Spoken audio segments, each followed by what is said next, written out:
Hi, I'm Dr. Swati Chandir, and today I'm going to talk about the cellular events of the inflammation. So, cellular events of the inflammation can be categorized into two. First is the exudation of the leukocytes from the axial flow, like blood vessels से leukocytes निकले, and that is called as exudation, मतलब exit होना. Second is phagocytosis. Right now we'll discuss exudation of leukocytes because it's a very important topic in professionals. You have to write the whole event as a question, as an answer. So first we'll see कि कितने steps हैं. So exudation of leukocytes में total 5 steps होते हैं. मैंने कैसे याद किया था? 4 steps plus chemostasis करके. So first is stasis or altered axial flow. Second is margination. Third is rolling and adhesion. Fourth is immigration and fifth is chemotaxis. Phagocytosis में 3 होते हैं, but we don't need to discuss that. We'll only focus on exudation of leukocytes, क्योंकि इसी में से कोई पक्का NEET PG का क्वेश्चन अभी आएगा. Okay, so first is normal axial flow. So what is the normal axial flow? So आप जब अगर ब्लड वेसल के अंदर देखेंगे तो जो सेंट्रल स्ट्रीम होती है वो ल्यूकोसाइट्स और आरबीसीज की होती है, और पेरिफेरल स्ट्रीम जो होती है वो प्लाज्मा की होती है. When there is an injury, so this plasma leaks out. So definitely RBC और ल्यूकोसाइट्स का कॉन्सेंट्रेशन इंक्रीज हो जाता है, विस्कोसिटी बढ़ जाती है, एंड दिस RBC और leukocytes what happens to those?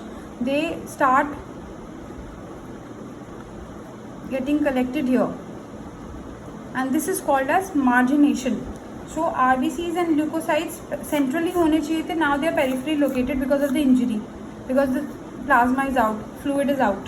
So this is called as margination. Alright, so this is the first step. Now the second and the rolling and the adhesion step. What happens? Peripherally marginated and pavemented neutrophils slowly roll over the endothelial cell lining of the vessel wall. अभी क्या था? यहाँ पे marginally located थे, अब they are playing also. Now the play has started. So they are just somersaulting. Imagine a neutrophil somersaulting like this. So obviously when somebody is somersaulting and somebody is continuously working on some lining, so there is a transient bond between a leukocyte and a endothelial cell. Vessel wall के cells को क्या बोलते हैं? Endothelial cell. तो leukocyte और endothelial cell के बीच में एक ट्रांजिएंट बॉन्ड बन जाता है. फॉर एग्जांपल, आप एक बच्चे से रोज़ मिलते रहिए तो आपको उस बच्चे से थोड़ा बॉन्ड हो जाता है, पर अगर वो बच्चा आपको नहीं देखे तो it will not hurt you, right? So there is a transient bond when somebody is playing and you are seeing them daily. So in that injury phase endothelial cell और ल्यूकोसाइट का एक बॉन्ड बन जाता है, और उस bond की वजह से imagine that you have created a bond with some small bachcha who's playing in front of you daily because you're visiting that park, and then you want to hug that kid. So that is adhesion. So that first there is a bond which is called as because the person was rolling in front of you, and then there is adhesion, like hug. You want to hug that person. So that adhesion between the endothelial and the leukocyte is because of the three superclass of antigens, so 3 adhesion molecules. First is selectin, second is integrin, and then is immunoglobulin gene superfamily. ये भी NEET PG का question है, इसे हम बाद में आराम से पढ़ेंगे. अभी बिकॉज अगर मैंने इनके बारे में बीच में बात किया तो फ्लो टूट जाएगा. तो पहले क्या हुआ? नॉर्मल एक्सियल फ्लो ऑल्टर हुआ, फिर उसके बाद न्यूट्रोफिल्स जाके वेसल वॉल पे पेवमेंटिंग हो गई, इकट्ठे हो गए. Then they started playing, which is called as rolling, and now there is a bond between neutrophil and the endothelial cell, which is called as adhesion. So remember it as a hug. So leukocyte is hugging endothelial cell, and that is possible because of the adhesion molecules, which are selectins, integrins, and immunoglobulin gene. Now adhesion हो गया. Obviously you cannot, injury has to go. So it's like after seeking of neutrophils to the endothelium, now neutrophils move along the endothelial surface till there is a suitable site between endothelial cells. अब क्या होगा? बच्चा है, neutrophil is a बच्चा, okay? Now he has to explore more than a park. सो वो endothelial जो fence लगी होती है, एंडोथीलियल सेल्स को आप फेंस की तरह सोचो पार्क के, उसके बीच में जो वो टूटी हुई फेंस होती है, न्यूट्रोफिल उसको ढूंढ लेते हैं और वो अपना रस्सी बाहर फेंकते हैं. With that rassi is called as cytoplasmic pseudopod. Okay, now they cross the basement membrane by उस फेंस को तोड़ के. दैट फेंस को न्यूट्रोफिल तोड़ेगा because of the enzyme called as collagenases. So that basement membrane which is the fence of the park is locally destroyed by secreted collagenases और and then after what neutrophil park से बाहर निकल गया. so it escapes into extravascular space. got it? Immigration कैसे होता है? Neutrophils endothelium पे आए, एंडोथीलियम के बीच में उन्होंने जगह ढूंढी, जगह ढूंढ के उन्होंने वहाँ पे लोकली डिस्ट्रक्टिव सिक्रीट कोलाजिनेजेस को सिक्रीट किया और अपनी फंदे को बाहर फेंका बेसमेंट मेम्ब्रेन से which is called a cytoplasmic pseudopod और उससे एक्स्ट्रावैस्कुलर स्पेस में चले गए. एक्स्ट्रावैस्कुलर स्पेस के प्रोसेस में जाने को, अभी तो वेसल के अंदर थे, अब एक्स्ट्रावैस्कुलर स्पेस में जाने को क्या कहेंगे? इमिग्रेशन. अपनी कंट्री से दूसरी कंट्री में जाना, जैसे हम एयरपोर्ट पे सुनते हैं. ठीक है, तो नॉर्मल एक्सियल फ्लो हो गया, रोलिंग एंड एडेशन हो गया, पार्क में खेल लिए, अब पार्क से बाहर गए तो इमिग्रेशन हो गया. ओके, जो अब फेंस का क्या करना है? फेंस इमीडिएटली रिपेयर हो जाती है because it is a natural process of the body.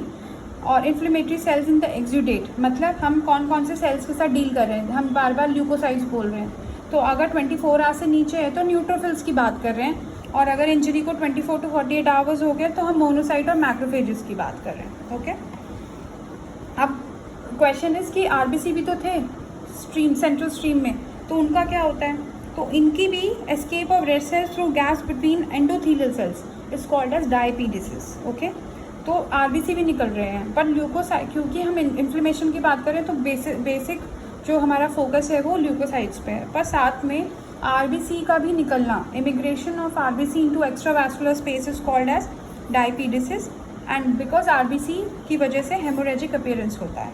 ठीक है, तो now the last step which is chemotaxis.